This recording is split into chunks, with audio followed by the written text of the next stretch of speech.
खाऊ घ्यायचं ना आपण हे इकडे खाऊ घेऊ हा का आपण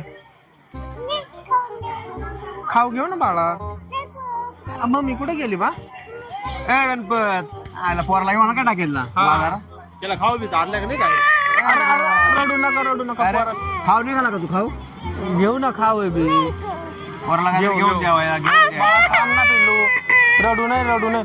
तुम्ही आली न लागला पोर रडाय भाऊ नाही नाही गं बाळा. काय पाहिजे तुला पप्पाला सांग पप्पाला अरे ह्या पे आपला पोर आहे म्हणजे आपल्याला ज्या नाही भेटला परिस्थिती गरीब होती आपली वाली मला थांब ग पण माझ्या पोराला मी सगळ्या गोष्टी घेऊन देणार ते नाही ज्या गोष्टी ग बॉट केला त्या पोराला मी घेऊन देणार म्हणजे देणारच. चला आपण काय बघ विक्रा बघ काय बघ ते बघ गाडी पे गाडी दिसली का जा पप्पा का जा बापरे एक नंबर गाडी चल येऊ का हा चल येतो काय ग बा काय कोणत्या गाडीत पैसे नाहीत बाळा आपल्या पैसे नाही ना बाळा पिलून नाही पैसे आपल्याकडे नाही ना बाळा. त्यांचा कुठं ऐकतो तू